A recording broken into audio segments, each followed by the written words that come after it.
Hi my crafty friends, welcome to the Upcycle Design Lab. If you're new here, my name's Cindy and I craft using recycled and repurposed materials to give you ideas on ways to make and create more economically and ecologically. And if you've seen some of my other videos, you know I've been doing a lot of projects with aluminum cans. And many of them use just the flattened sides of the can. So today I thought I would talk about 3 different ways that you can flatten aluminum cans into metal sheets. So I'm going to be starting with just the wall of the can. You can cut the tops and bottoms of the can off any way you want to. Knives, scissors work. But basically you just want to get down to the wall of the can. And then from there we'll go into the 3 different ways that you can flatten this into a metal sheet that you can use for crafting projects.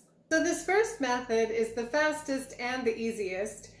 And I'm just going to be using the back of my chair here. And you're just going to run the printed side of the can along the edge of the chair here, or your corner, whatever that is.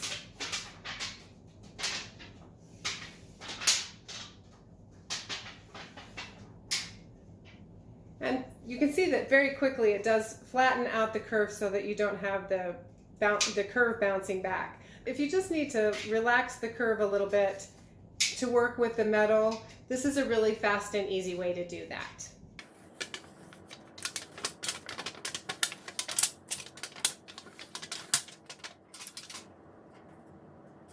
For the second method, I'm going to be using a hot iron, and you want to make sure that you're working on a protected surface.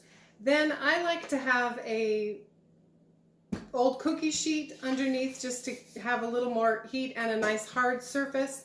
And I also use just a piece of packing paper on top. This is mostly just to protect my hands when I'm laying the sheets down, or laying the aluminum can down on the metal, because you don't want to be touching this hot metal.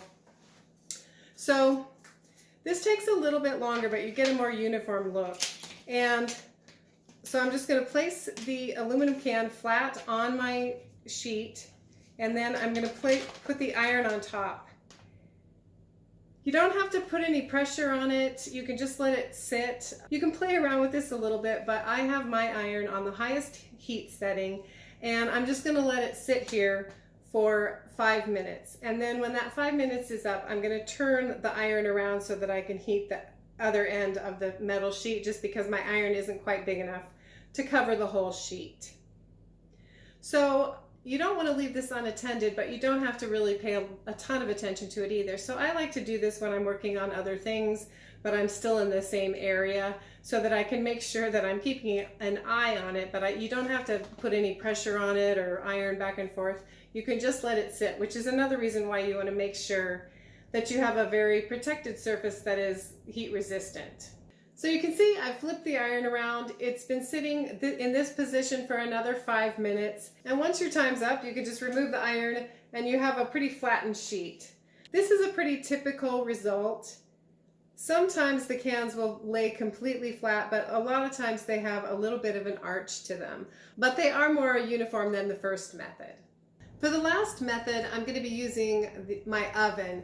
And the good thing about this method is that you can do multiple cans at the same time. So I'm going to try to do 20 cans here. I have an old Dutch oven here. You could use a cast iron pot or anything that can withstand 450 degrees in the oven for 45 minutes. I've already done a batch here, so my Dutch oven is still a little bit warm, but I'm going to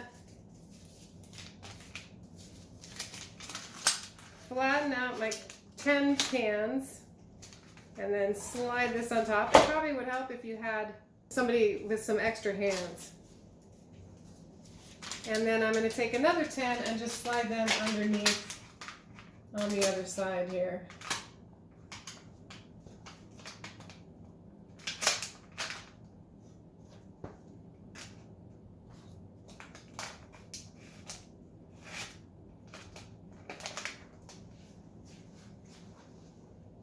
So you need the weight to hold them flat, but the heat is what's really going to keep them flat. So like I said, I'm going to put this in my oven at 450 degrees for 45 minutes.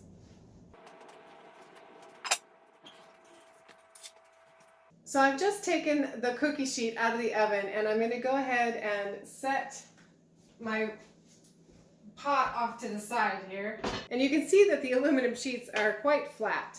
They are also a little bit stuck together. They do cool off pretty fast.